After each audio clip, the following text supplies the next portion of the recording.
There we go. Um, Welcome, everyone. We're going to start with worship today. And our memory text is taken from Luke chapter 19, verse 17. And he said unto him, well done, thou good and faithful servant. Because thou hast been faithful in very little, I will set you over much. So this Bible text is talking about one of the things this Bible text is talking about is diligence, diligence in little things. And when we are faithful in the little things, God gives us more to be faithful with. So this applies to our studies. You know, when you are starting off your first year, your second year, your third year, your final year, eventually you graduate. So diligence applied in small matters over time equals big results. Okay, that's our thought for today. Okay, let's pray. Our loving Heavenly Father, thank you for keeping us safe throughout the day as we have our class now. We ask you to bless the students, help us to have a good class. Please watch over all those people who could not be here this afternoon, wherever they are. Please keep them safe. In Jesus' name, amen. Amen. Okay, right. First, we're going to start with some housekeeping, as usual. Um, right. Um, Now, I had a look at your paragraphs, and I'm going to be giving you feedback about your paragraphs in a little while. First, I'd just like to talk about a couple of things. One, it has been noted that there are some students experiencing technical difficulties with their online study. Um, So if you are in a similar situation and you are experiencing connectivity issues or technical difficulties, please contact me or one of the IT people to assist you. Um, sorry. Please note that technical difficulties will not be um, accepted as an excuse for non-submission of work. Okay. Um, can I ask you guys to please mute? Thank you. Um, okay, so sorry. I need you guys to be able to see your paragraph. Okay, so while we are discussing the paragraph feedback part, I'd like you to look at your paragraph that you sent me. Okay, I'm just going to give you a minute to pull it up before we start. If you have your laptops with you or you have your work in front of you, let me just give you a minute to pull it up. Okay, I'll be back in a second. Oops.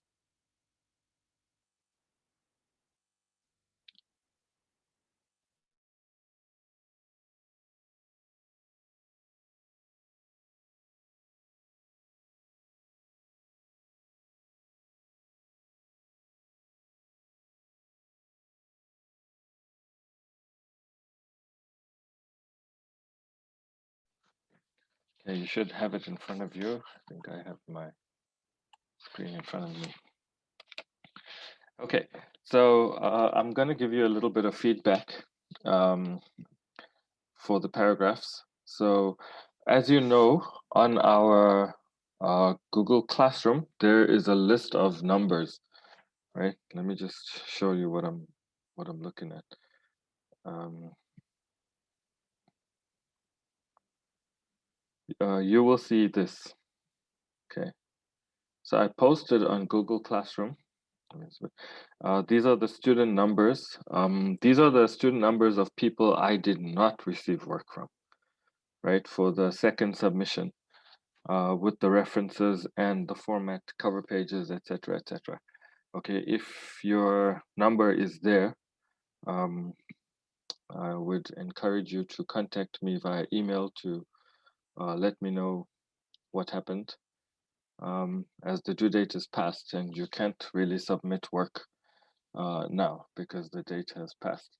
Um, so in case you were wondering what those numbers were, if that's your number, you know what to do. Okay. Um, Now, for this week, you have several tasks that are assigned. I want you first to read through writing your research paper. I've put it up on the Google Classroom in the class work section. So here, you go to classwork, and when you get here, there's a section called Writing Up Your Research Paper. You click on it, and there's a PDF. So when you open the PDF, it says here the writing formula for empirical academic writing. I want you to read through the paper or the chapter, right? It's not very long, but I want you to read through it. It's just 20 pages. And I want you to pay careful attention to the first part, right? We're going to be focusing on this section here, writing a literature review for a study, right? So this week we'll be focusing on this particular aspect here. So don't you can read through the whole chapter, but read this section a couple of times, right? Writing a literature review for a study. This deals with what we are going to be doing this week, right? When it comes to writing the method section, you can stop here. You don't need to read further because this week we are focusing on the literature review, this part, right here. So that's one of the things that you need to start working on. Read through that. And number two, I want you to start preparing the introduction, literature review, and introduction for your research question. Now, some of you have already posted your research questions and so on and things that you have. I want you to think about that research question now, and I want you to write the introduction section. Now, typically, your introduction and literature review section is about 25% of your total paper. So what we are going to be doing is we're going to be writing a research paper, and I'm going to be going through the whole paper with you step by step. So step one is the introduction literature review. So the introduction deals with, I will show you in a few minutes in detail what we are going to do. It deals with the background of the paper, your research question, and what other people have said about the area that you are going to be researching. Okay, so more about that in a little bit. Um, next, uh, when you are submitting work, please submit it via email. I would prefer that because it is more reliable than Google Classroom.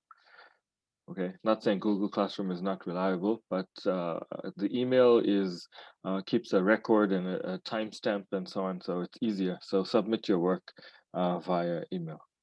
Okay, so well, I'm going to jump over to the paragraph bit for a second to give you feedback. Now, I had a look at your paragraphs and went through everybody's paragraph, but there seems to be some issues with regards to referencing, particularly referencing online material. So I found that many people struggled with referencing online material or didn't quite know how to do it or did it incorrectly. Um, Now, if you go to our Google Classroom, let me go back to share screen. If you go back to our Google Classroom again, you will see that under the classwork section, there is a section here referencing APA. Now, under the APA referencing, you will see there's a video clip on referencing. There's a handout. There's a referencing article sample. There's an APA citation. There's a quick style guide, reference guide. So there are a lot of uh, um, handouts to deal with the referencing, but when I looked through the paragraphs, it seemed that many people made mistakes with the referencing and the in-text referencing, which means I'll have to do another class with you just to cover the referencing again to make sure everybody understands. Referencing is a very critical area, right? And I cannot stress this enough. Um, it is a very, very uh, detailed and specific aspect of academic writing, right? Everything is important. The full stop, the comma, the capital letter, the small letter, the italics, the bold, anything that they ask you to do for referencing is critical. Because if you get one thing wrong, the entire reference is wrong, right? Now, this is very important that you learn this in your first year because it will be the case right up until you graduate with your PhD or your doctorate. um, Trust me when I say that they will send your work back to you to make you do it again. Okay, so the referencing is very important. Now, I've noticed that some people also had issues with the labeling. Now, first, that section is called references. Okay, it's not bibliography. Some people use bibliography. So as I'm giving you these particular feedbacks on different aspects of your paper, please have a look to see if you are guilty of this infraction. If you are, just make a note on your paper. Unfortunately, during this weird pandemic, it's difficult to provide detailed feedback, right? So it's references, not bibliography. Okay, please use references, not bibliography. And then two, um, when you are referencing, please use APA format. Okay, not any other style, like not MLA or Chicago or Harvard or what's the other one? Is it MLA? Yeah, none of those. Please stick with APA. That's the most popular scientific one that we are using. The next one, spell check, grammar check. Now, usually, when you are busy writing, you'll ask your partners to check your work, right? Did any of you do that? You can nod your heads or shake your heads. Okay, lovely. Usually, your writing partner helps you with your stuff, right? But sometimes we can't have access to our writing partner. So, um, if you're using Microsoft Word, there's a spell check and grammar check. Please use it.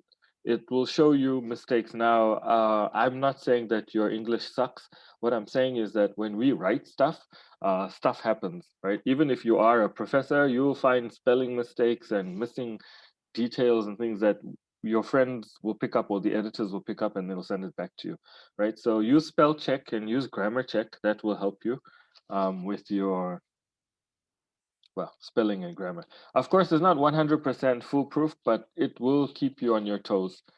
Okay, so please, it's not necessary. If you submit an academic paper and the spelling is wrong, you look bad. Okay, so it doesn't give a good impression of your ability, right? So you're the person reading is thinking, oh boy, this person can't spell. Now I'm supposed to trust their research. Not a good impression to give. Um, Okay, number four, no bullet points in the referencing section. Okay, when you reference, there are no bullet points. So don't use the bullets in your referencing. Remember, you just start with your referencing and then the second line is indented and so on and so on. Just follow whatever you see. If you are in doubt, have a look at the writing research paper examples I put on Google Classroom. It will give you an idea, but don't use any bullet points. Okay. Um, okay. Number five, spacing. This is very important. It may not seem important to you, but it is very important. When you are uh, making or creating your reference section is always on a new page, right? Always on a new page. So in other words, after your paper is done, then you jump to the next page and then you put your referencing up in the top. It says references. Either some people, if you're writing dissertation, they want it on the left. Other people want it in the center, but it's on a new page, always on a clean new page. Okay. Don't start your referencing immediately after your paragraph or your essay or your research paper. Um, because in some cases, some people had references on one page and the references started on another page, the next page. Don't do that. Next page, references, and you begin. Okay. So your spacing there is important. Also, in addition to not having bullets, please don't number your reference list, right? 1, 2, 3, 4, 5. That no, there is no numbering in a reference list ever. Um, okay, so the other thing is, I want you to, when you are busy with your papers, I want you to pay special attention to the details of your academic papers. This is very important. One of the keys to good academic writing is attention to detail, right? So, how can I explain this? It's like if you buy a laptop, right? You go, you buy it to the mall or wherever you are that sells electronics, and you go and you buy a cheap laptop, right? For around 4 or 5 thousand rand, and then you play with it, right? Play with it, open it up, and have a look. You will see cheap plastics, cheap keys, cheap decals, cheap graphics, and so on. And then you go to, let's say, Apple, and you buy one of the 60,000 Rand machines. Okay. And then you open it up and you play with it. And I promise you the difference in quality between your 5,000 Rand laptop and your 60,000 Rand laptop is quite marked. Okay. Because of their attention to detail, even the tiniest little bits and pieces on the Apple laptops are made with great precision and great care and manufactured to high quality standards, right? Your academic writing is the same. You must pay careful attention to everything: the spelling, the grammar, the references, the spacing. In other words, your paper must be perfect. All right. Now, the key to doing this is to work on it. Let's say your paper is due in 2 weeks, so you have 2 weeks remaining. You work on it now. After a couple of days, you come back and read through your paper again, and you find many, many mistakes, and you fix it. Don't leave it for the last minute. Okay. Um, And then the last one, in-text referencing. Right now, you know there are the two types of references. One is when you are in the writing of the paper itself, right? In text. We call that in-text referencing. So in the text itself, where you put all your information, when you reference, that reference must match the reference at the end of the sentence. So if I say, let's say if I say that Sia said that petrol prices will fall next week, right? Then at the end of that sentence, I'm going to reference Sia, right? Sia 2021. Okay. I'm going to reference Sia. Why? Because Sia said that. I'm not going to say Sia said this and then reference Caleb or Cindy, right? Because they didn't say it. So please make sure that your reference matches the reference at the end of your sentence. Also, I noticed that some people had a reference list, but there was nothing in the text itself. Now, you cannot put a reference in the reference section if it isn't in the research paper or the essay itself. So for example, if you say Garfield in the text itself, the reference list must have Garfield. You can't also do the inverse. If the text doesn't say Garfield, you can't put Garfield in the reference if it's not in the text, and vice versa, right? If it's in the text, it must be in the references. If it's in the references, it must be in the text. That's a relationship that's not negotiable, right? Some people's references um, appeared nowhere in the text, so um, it wasn't it wasn't easy to say who said what where. Now, this is also another important aspect for in-text referencing. When you say something in academic writing, it is very important you provide proof, right? So we can't make sweeping statements in writing, like, for example, eating too much chocolate causes weight gain. You can't say that. You can't say that. Even though it may be true, you can't say that, right? You have to provide proof for that statement. Otherwise, your statement is just it has no validity, right? So you have to provide some proof. Why do you say that? Because some researcher conducted a study and they found that eating 2 pounds of chocolate a day caused weight gain. amongst other complications, right? So when you are saying something in your academic paper, you must provide proof. You must back it up with research. Okay, cool. If you want to stop me and you have questions, you're welcome to do so as we go along. I'm just barreling along because we have a few things I still want to cover with you. Um, Now I'm going to show you our research paper. This is what we're going to be beginning with, right? This research section. This week, you're going to be working on the introduction literature review. Okay, this is a paper. It's called Exploring Smartphone Applications for Effective Mobile Assisted Language Learning, right? It's just an example. So here's your abstract. Now, what we're going to be looking at, or what you are going to be working on this week, is called the introduction and the literature review, right? Remember, literature review is what previous researchers have said about your topic. So in the introduction section, you can see here they talk about the subject that they are researching, right? Like the first sentence is very clear. The popularity of mobile devices has changed the way we learn, communicate, and live, right? New technologies such as social networking, podcasting, or speech recognition embedded in mobile applications accelerate the changes occurring in mobile assisted language learning environments by extending learning opportunities and reshaping learning styles.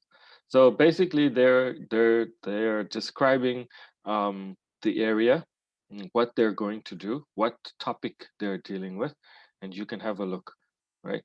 Now notice how they reference as well. So for example, mm, this study adapted the work of Hubbard, and then they give you the dates of Hubbard. Did in his study integrated framework for core courseware evaluation, Hubbard, and the dates again, to provide an analysis, and so on and so on. Okay, so you can see how they framed it. Also note the research questions go in the introduction literature review section, right, which you're going to be writing. So you can see they've broken their research questions into two research questions, right?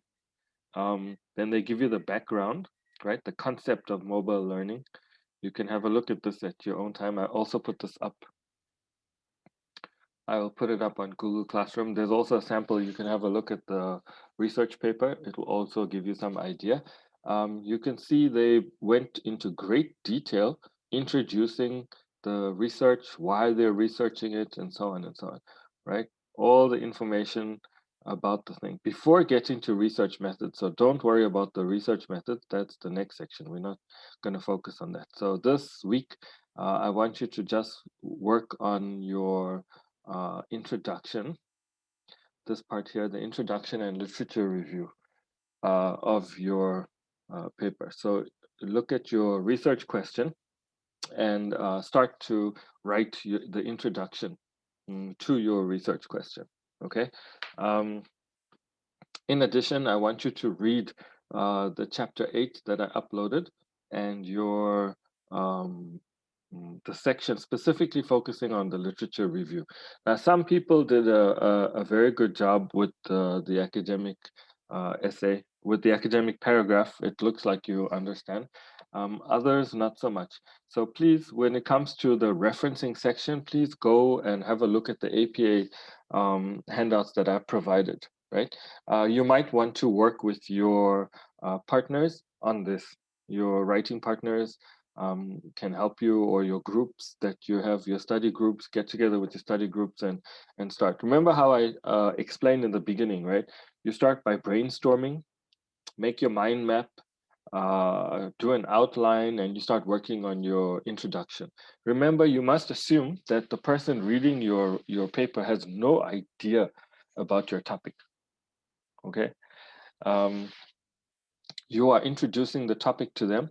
You are introducing your research to them. You are introducing what you are going to be researching in your introduction section. Okay. So if we're talking pages, your introduction literature review should be about 2 pages. Okay. It shouldn't, depending on how long, but usually, let's say around 2 pages. That's your introduction and your literature review. And don't confuse length with quality.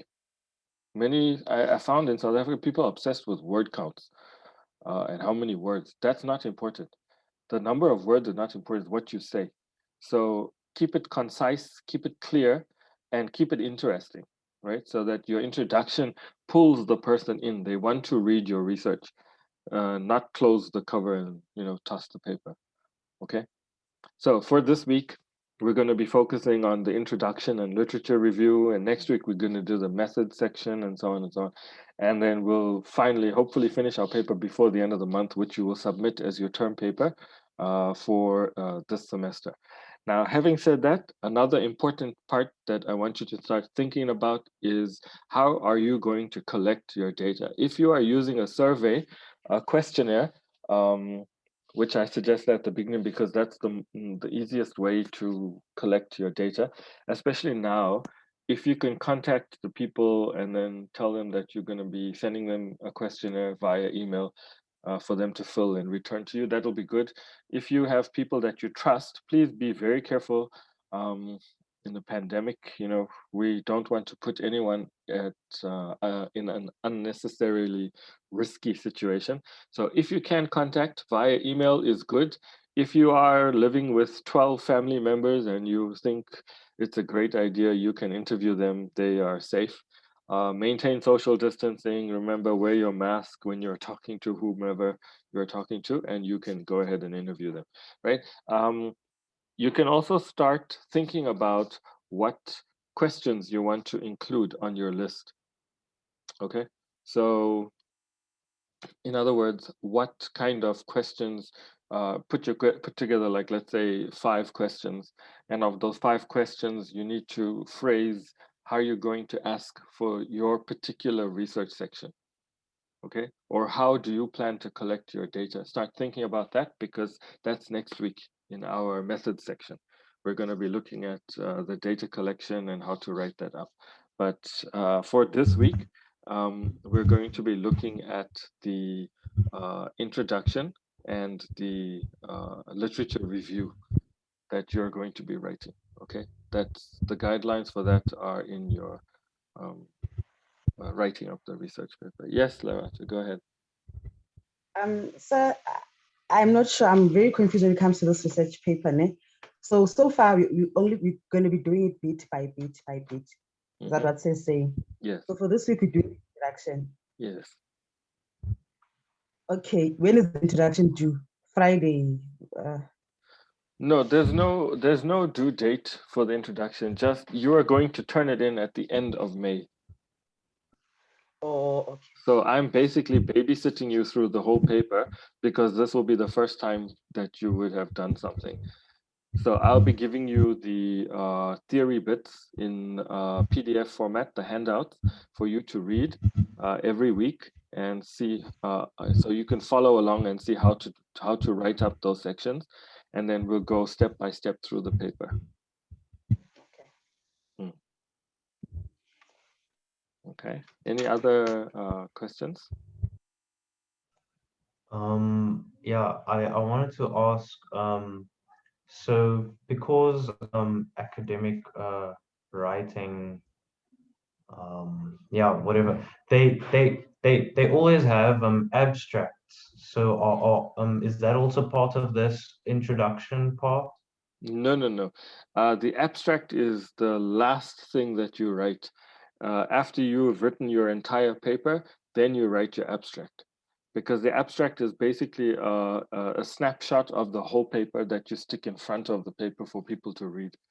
So usually when we write the research paper, we write up the paper and then we do the abstract last, because the abstract is a condensed bird's eye view of your whole paper.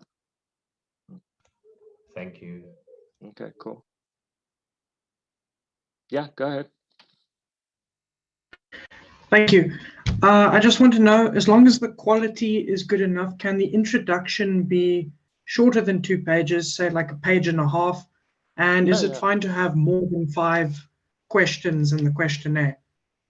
Yeah, that's up to you. I mean, if you think you can swing it, the introduction section, I've seen, quantitative papers have a page introduction. I just gave 2 pages because usually inexperienced writers require more space. But if you can succinctly put everything in your introduction in less, then that's good too.